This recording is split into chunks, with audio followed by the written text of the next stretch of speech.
Utang itu bisa jadi alat buat naik kelas, atau malah jadi jebakan yang bikin kamu jalan di tempat. Bedanya sering bukan di jumlah utangnya, tapi di cara kita pakainya. Banyak banget yang mikir kalau orang kaya itu anti utang. Wah, salah besar. Kenyataannya, banyak orang kaya justru berani berutang. Tapi, ada bedanya. Mereka berutang dengan tujuan yang jelas untuk tumbuh, bukan karena keinginan sesaat atau sekadar gengsi. Disinilah letak perbedaannya yang paling mendasar. Coba kita lihat. Orang dengan kondisi keuangan yang sulit biasanya berutang untuk sesuatu yang nilainya langsung turun drastis.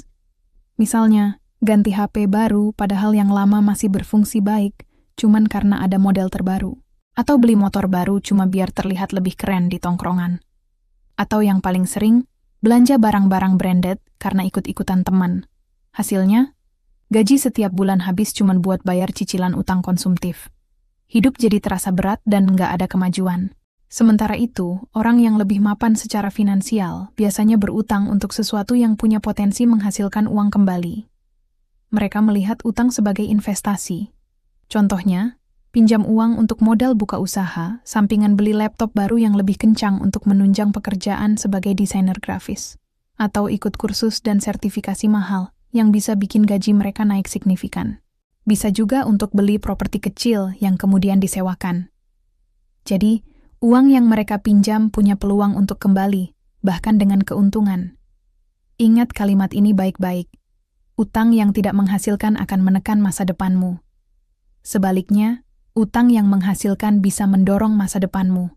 Jadi, utang konsumtif itu seperti beban yang kamu pikul terus-menerus, sementara utang produktif itu seperti roket pendorong. Tapi, jangan salah paham dulu ya.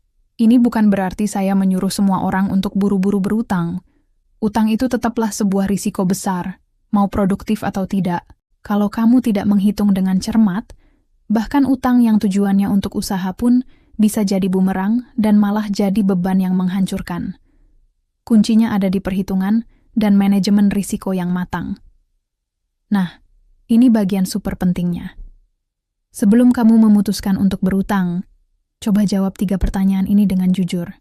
Pertama, apakah utang ini benar-benar bisa bantu menambah penghasilan saya? Kalau jawabannya tidak, pikir 1000 kali lagi. Kedua, kalaupun penghasilan saya tidak bertambah, apakah saya masih sanggup bayar cicilannya setiap bulan tanpa kelaparan? Jangan pernah mengandalkan harapan. Semoga nanti ada rezeki. Ketiga, nilai dari barang atau aset yang saya beli ini akan bertahan, bertumbuh, atau langsung habis dipakai? Kalau langsung habis, itu adalah tanda bahaya. Satu kalimat yang perlu kamu ingat.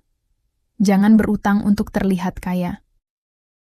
Berutanglah kalau itu memang bisa membantumu untuk benar-benar bertumbuh secara finansial.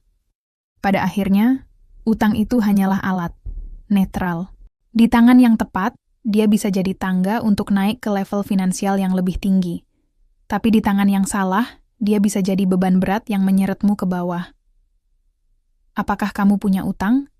Kalau punya, termasuk utang produktif atau konsumtif nih. Coba tulis di kolom komentar.